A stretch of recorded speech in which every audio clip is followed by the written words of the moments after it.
안녕하세요. 여기는 꿈 다시 보기 채널입니다. 오늘은 지난주에 이어서 꿈의 두 번째 장면, 어떤 여성과 함께 자전거를 타고 나무 사이를 지나가는 장면을 다뤄보도록 하겠습니다. 꿈으로 들어가겠습니다.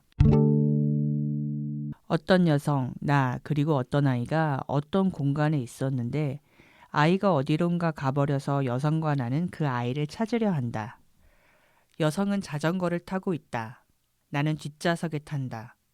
여성은 천천히 페달을 밟아 언덕을 오르는데 힘이 드는지 일어선 자세로 자전거 페달을 밟는다. 나는 두 발을 땅에 디디고 엉덩이를 살짝 들어서 언덕 오르는 것을 도울 양으로 발을 구른다. 주변은 어둡다. 양옆으로 담이 희뿌옇게 서 있는 좁은 골목길을 힘겹게 올라간다. 오르막을 다 오른 여성과 나는 자전거에 다시 앉는다. 여성이 페달을 밟으니 자전거가 앞으로 나간다. 자전거의 속도가 점점 빠르게 느껴진다. 주변의 나무들이 빠르게 지나간다. 나는 나무에 부딪힐 것 같아 불안하다. 자전거의 속도가 점점 빨라지더니 빛과 나무가 실제로 존재하는 것이 아니고 마치 영상 이미지처럼 평면적으로 보인다. 우리는 평면의 이미지를 뚫고 지나가는 것 같다. 순간이동한 것처럼 먼 거리를 금방 도달한 것 같다. 어떤 곳에 자전거가 멈춘다. 나는 논뚝길, 내리막을 걸어서 내려간다. 여성은 자전거를 끌고 가면서 나에게 제이 언니가 대표를 맡아야 하는데 어디가 아파서 안 하려고 한다고 말한다. 길이 넓어지고 양옆으로 주택들이 보이는데 끝이 보이지 않아 계속 이어질 것 같은 길이다. 어떤 집안에 들어와 있다. 여러 명의 남녀가 보인다. 우리를 기다리고 있었다고 생각된다. 저의 상상으로 꿈을 펼쳐보겠습니다. 뒷좌석에 나를 태운 자전거 운전자는 나무가 많은 곳으로 향했습니다. 자전거는 나무들 사이로 지나가고 있습니다. 나무가 많은 곳이라면 숲으로 생각되는데 그것이 의미하는 바는 무엇일까? 숲으로 간다는 것의 상징적 의미는 기존의 질서 너머로 간다는 것을 의미합니다. 이때 기존의 질서란 자아를 지배해온 질서를 말하는 것입니다. 여성 자아의 입장에서 자아가 기꺼이 순응해온 질서를 구체화시켜 보면 가부장제의 요구들을 주요 골자로 하고 있을 것입니다. 다시 꿈 이미지로 돌아오면 꿈의 후반부에서 나는 주택가를 걷고 있습니다. 숲과 주택은 내 안에 있는 대극적 요소의 이미지화인 것 같습니다. 두 이미지를 비교해 보면 숲에 담긴 의미가 좀 더 명확해질 것 같습니다. 숲은 자아로 하여금 두려움과 불안, 공포를 일으키는 곳입니다. 나는 나무에 부딪힐까 불안하다. 이 이미지가 그에 대한 근거로 제시되고 있습니다. 나무를 가지고 촘촘한 연상을 이어가 보고자 합니다. 나무는 몸통과 거기에서 뻗어나온 무수한 나뭇가지들로 이루어져 있습니다. 때문에 숲속을 걸어갈 때는 나뭇가지들을 잘 피해가야 합니다. 나뭇가지로 인해 크게 넘어지거나 다칠 수가 있기 때문이죠. 유능한 운전자는 나무를 향해 돌진하는 실수를 하지 않습니다. 또 충분한 주의를 기울일 수 있다면 나뭇가지의 공격을 어느 정도는 막아낼 수 있습니다. 특히 숲속을 지나야 한다면 자전거 운전자가 되기를 마다하지 말아야 합니다. 자신을 더 잘 지킬 수 있는 쪽은 뒷좌석에 앉아있는 이보다 자전거 운전자이기 때문입니다. 꿈은 내게 그 점을 깨우쳐 주려고 하는 것 같아요. 그러니까 숲이 기존 자아가 가진 질서 너머의 영역이라고 하셨잖아요. 꿈 배경에 숲이 나올 때 일단 그런 지점에서 고민해 볼 수 있는 거예요? 아니면은 여기에서 특히 이제 뒷장면이 주택가가 나오기 때문에 더 그러는 건지. 그러니까 뒷장면에 주택가가 나오니까 그 이미지와 비교해서 생각하면 더 도움을 받을 수 있을 것 같고요. 우리 왜 민담이나 동화에서 여성이 현실의 어려움에 부닥쳤을 때 숲으로 가는 장면들이 꽤 등장하잖아요.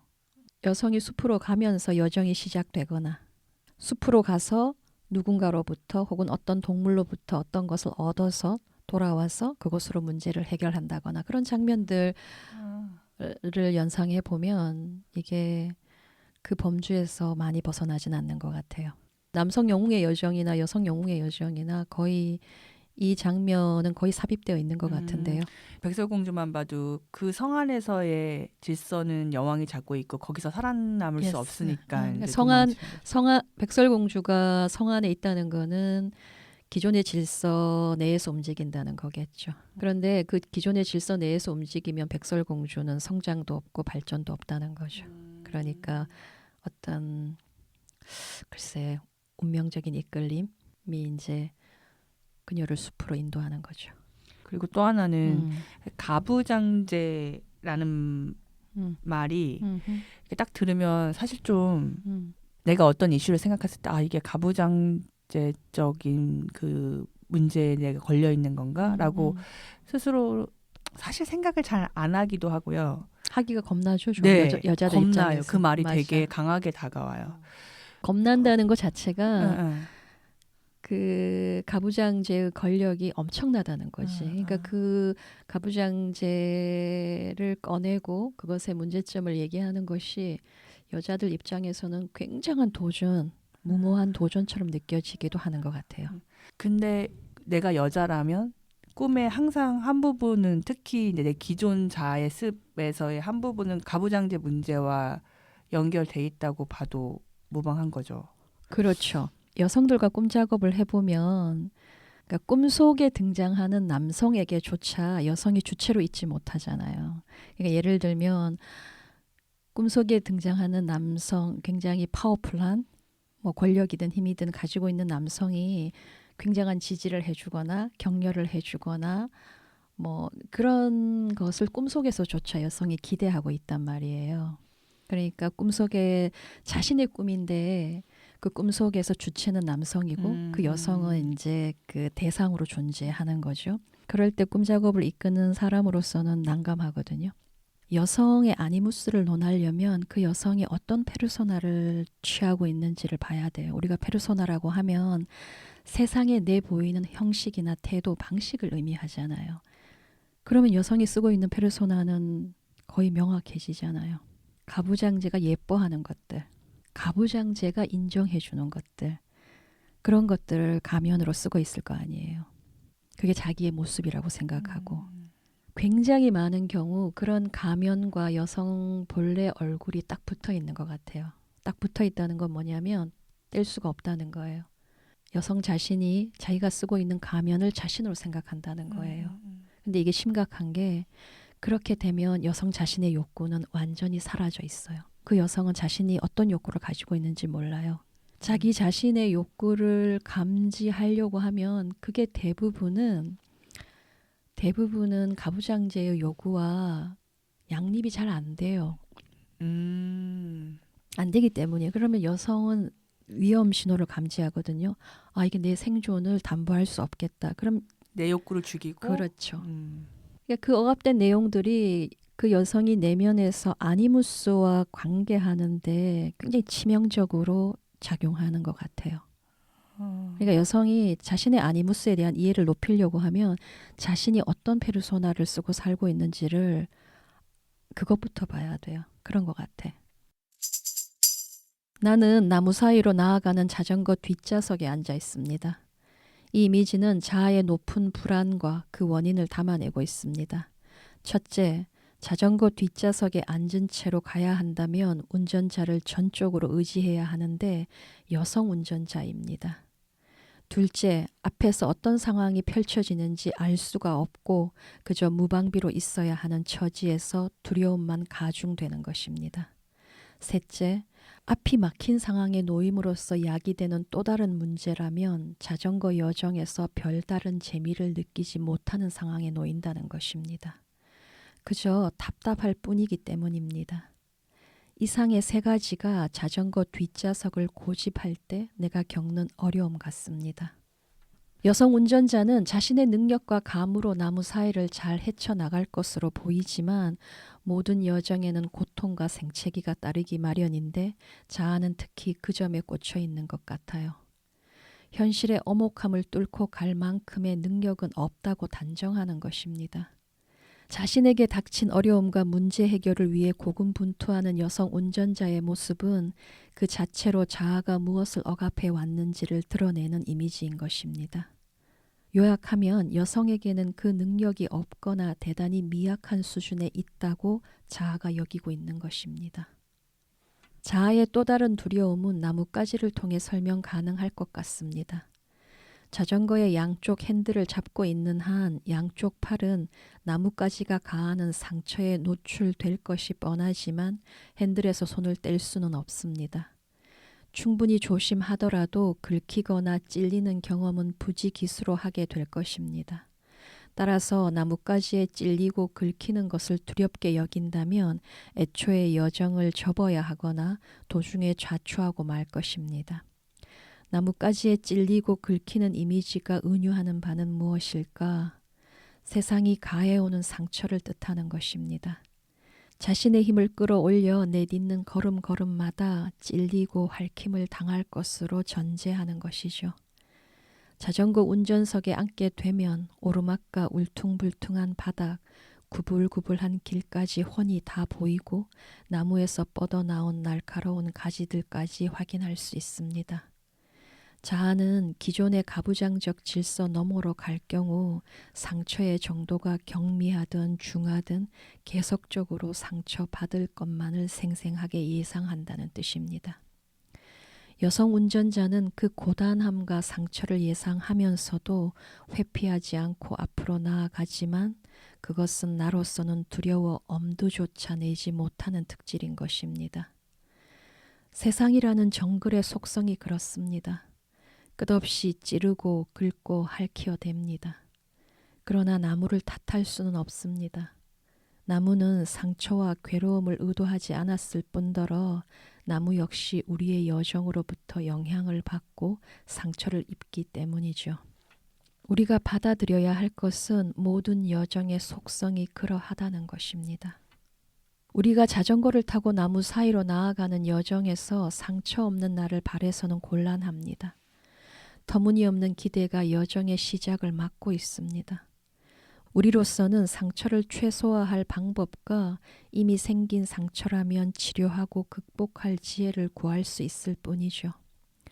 상처를 최소화하면서 자신을 지키는 방법으로 꿈이 제시하는 길은 자전거 운전자가 되라는 것입니다.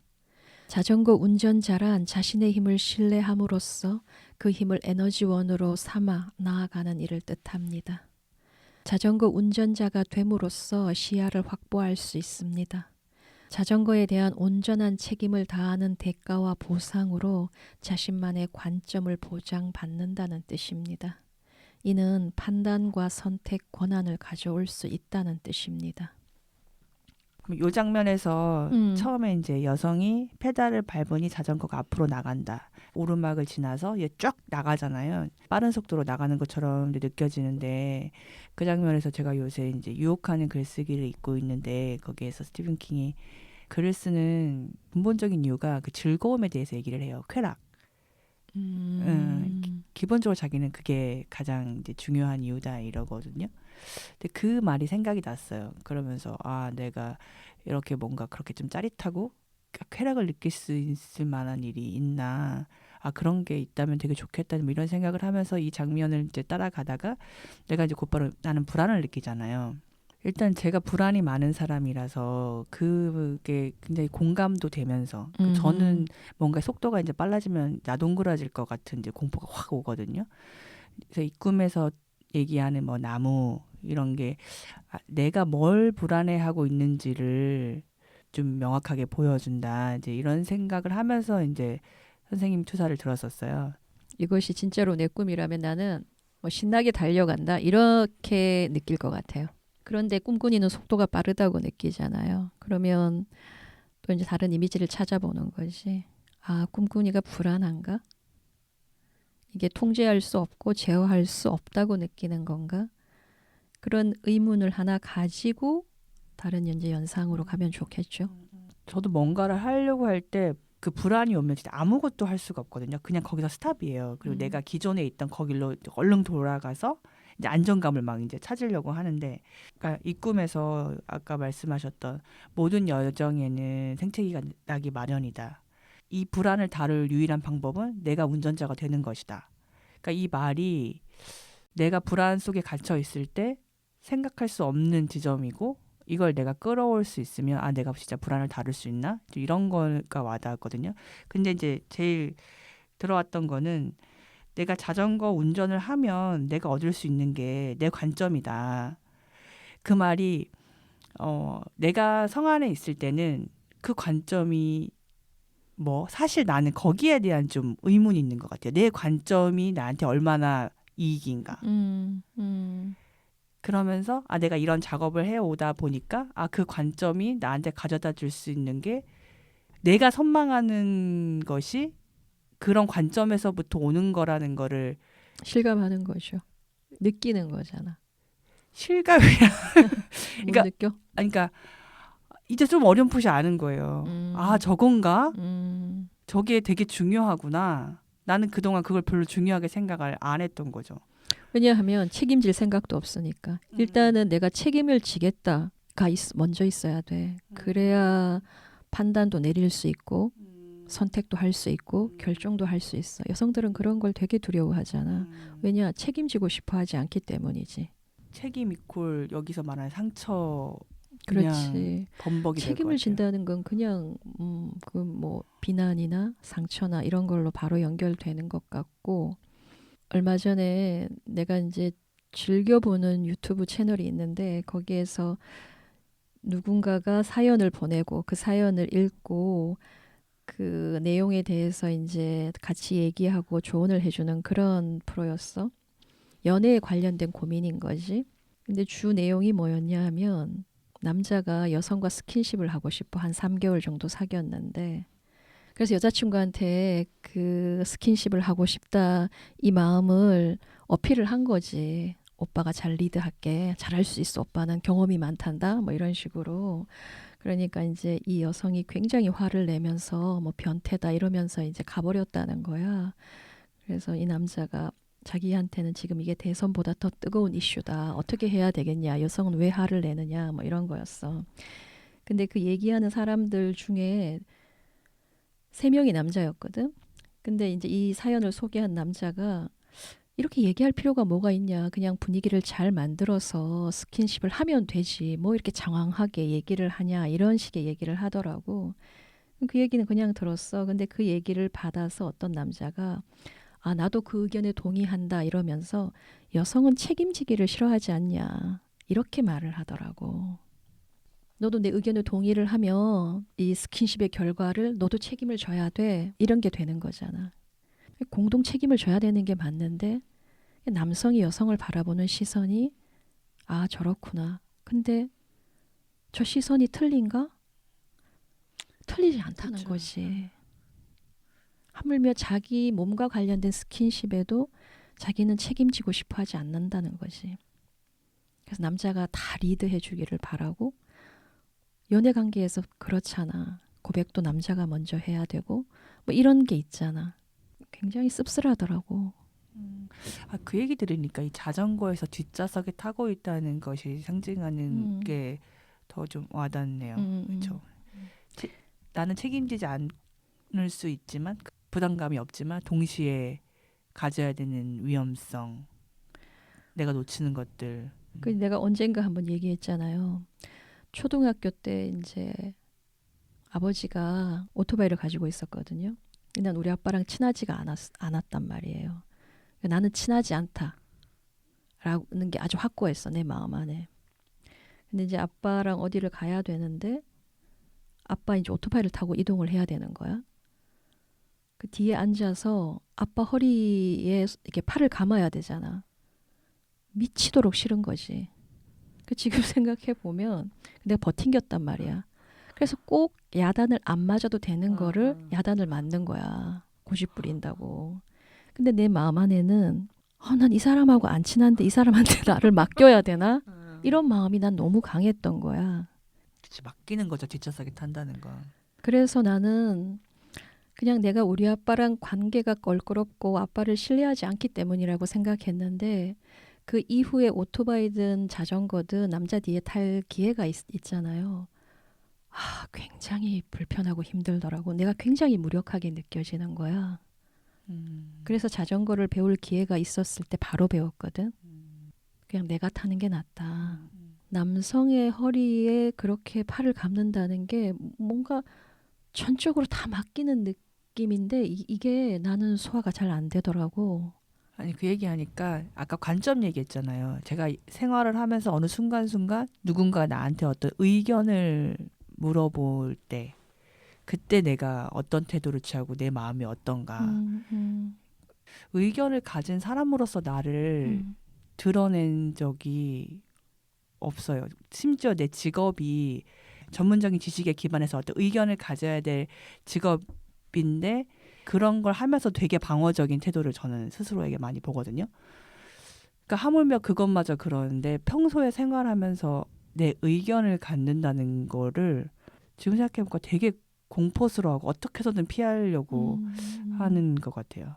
그러니까 이 꿈에서 내가 자전거 운전자로 살아간다 했을 때 저는 그러면 지난 시간에 우리가 얘기했던 적극성, 문제 해결을 위한 내 적극성 뭐 그런 단어들로 되게 그렇구나 이제 생각은 하면서도 이거를 뭔가 이제 내 생활에서 풀어내야 되는데 얘기하니까 일단 의견이 제일 먼저 떠오르네요. 예. 그러니까 우리가 적극성, 능동성 하면은 말이 멋지잖아. 음. 적극적으로, 능동적으로 살면 되지, 살고 싶어.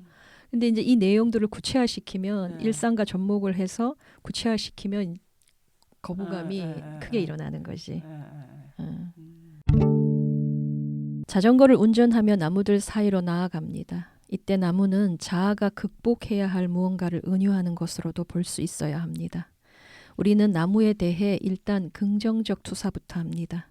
그런데 그 고정관념 때문에 꿈이 전하는 메시지가 왜곡되거나 축소될 수도 있다는 점 기억하시기를 바랍니다.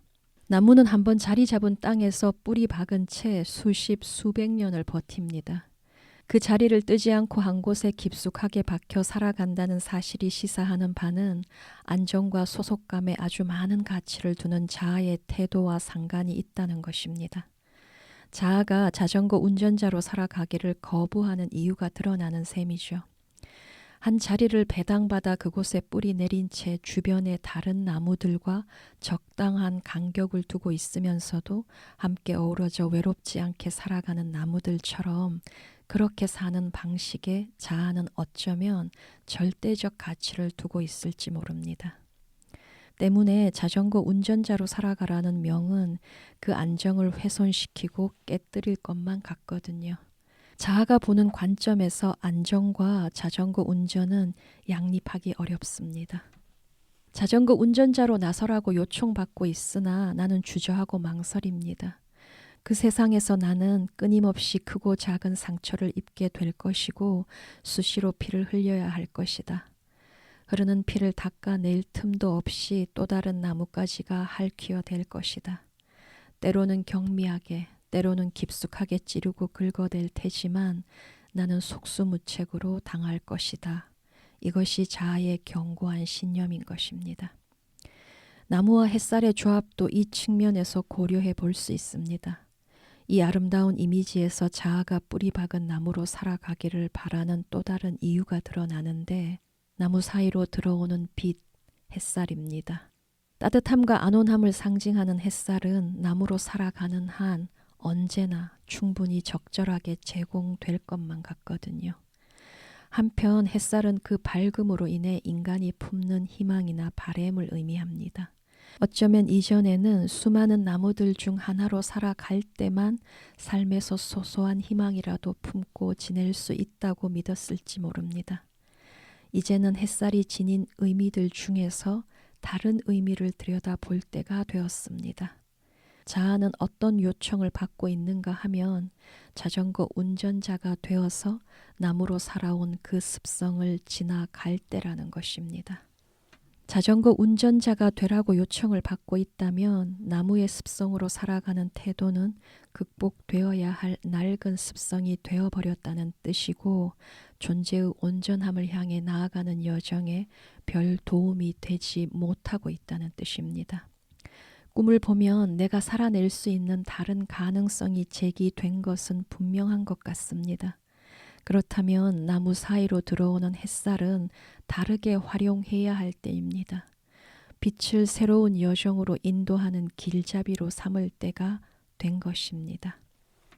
우리가 얘기할 때 숲이 되게 지금 긍정적인 어떤 영역이잖아요. 난 내 기존 자아의 숲을 넘어가는 이제 영역인데 거기에 있는 나무라고 하는 것이 나무의 너무 긍정적인 측면만을 보려고 하면 이 꿈의 이미지가 축소될 수 있다. 그러니까 긍정적, 부정적 측면을 언제나 다 고려를 하면서 꿈이 아마 그 두 측면을 다 갖고 있을 텐데 가능성을 다 갖고 있는 게 맞을 텐데 그럼에도 이 꿈에서는 어느 쪽에 좀 더 가까운가 그렇게 고민하는 게 맞는 것 같아요. 이 꿈에서는 긍정적으로만 이런 건 없다고 봐. 그러니까 상징과 은유라는 게 그렇게 될 수가 없잖아. 사람마다 투사도 다르고 한데 아무리 보편적이라 해도 꿈의 특수성, 개별성 이런 것들을 고려를 해야지. 언제나. 그건 결국 그 꿈 이미지를 따라가는 내 판단, 내 상상력을 믿는다는 뜻이기도 하고 근데 그런 인과가 잘 짜여지면 좋지. 그러면 누구나 수긍할 만한 이야기가 짜여지는 것 같아. 나무와 햇살은 실제하는 것이 아니라 마치 영상 이미지처럼 평면이었습니다. 이것이 의미하는 바는 무엇일까? 실전에 들어가기 전에 해보는 예행 연습으로 봐야 할 것 같습니다. 나무 사이로 가는 자전거의 이미지는 자아를 불안으로 몰아가는 것이 무엇인지를 보여줍니다. 자아는 세상은 상처를 가하는 곳이다라는 등식을 가지고 있습니다.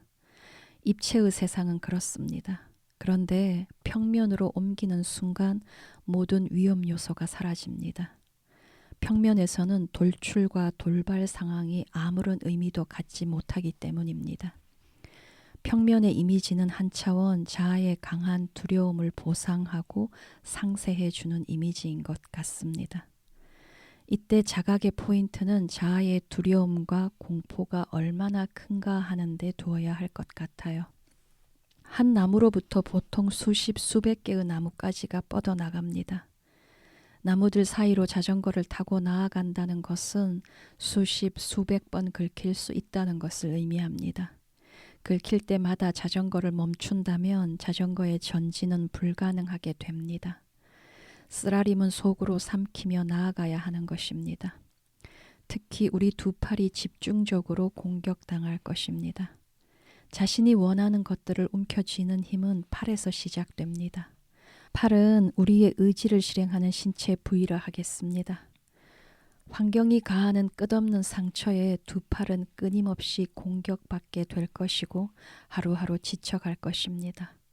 목적지나 목표 지점에 가까워진다고 느끼기보다 상처의 개수만 늘어나는 듯도 하고 불안과 불신에 시달립니다. 팔로 상징되는 적극적 실행이나 주도하는 힘은 점차로 꺾이고 말 것입니다. 자아는 세상이라는 정글이 피 흘리는 경험만 줄 것으로 전제한다는 뜻입니다. 자전거 여정을 통해 강단 있는 강인한 모습으로 성장할 수 있다는 믿음은 모래사장의 모래알 크기에도 미치지 못합니다. 자아를 지배하는 기존의 질서로 돌아서는 이유입니다. 그나마 무난한 삶을 보장받고 있다고 믿는 쪽으로 돌아서게 되는 것이죠.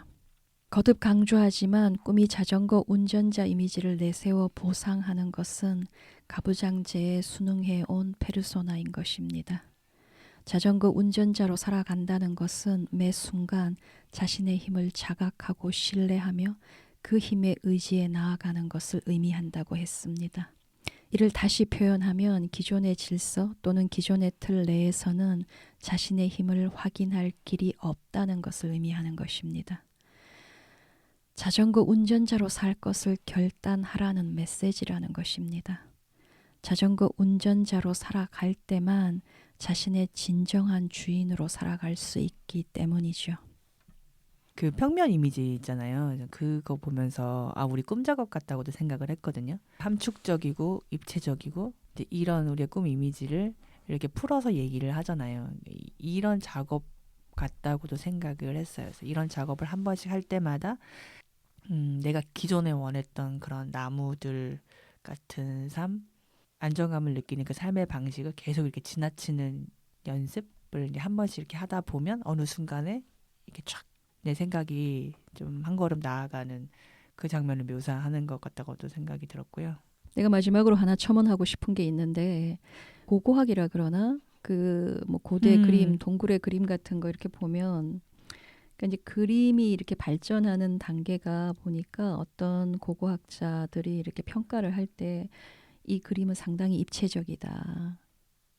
이제 보통이 이제 평면적으로 그리잖아요. 근데 이미 이제 이때부터 입체적 사고가 가능했다는 뭐 그런 얘기들을 이렇게 섞어가면서 하는 걸 본 적이 있어요. 그러니까 내가 하고 싶은 얘기는 뭐냐면, 근데 이제 여성의 판타지가 입체를 평면으로 자꾸 가져가는 거야. 그러면 거기엔 상상력이 없어.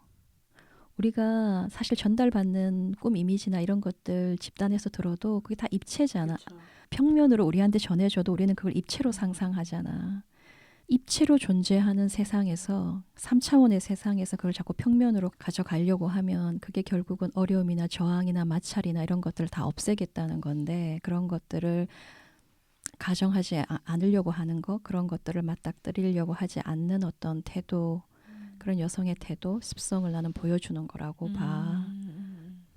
그래서 이 꿈에서 이 평면이 그래서 약간 불편한 감정을 일으키는 거지.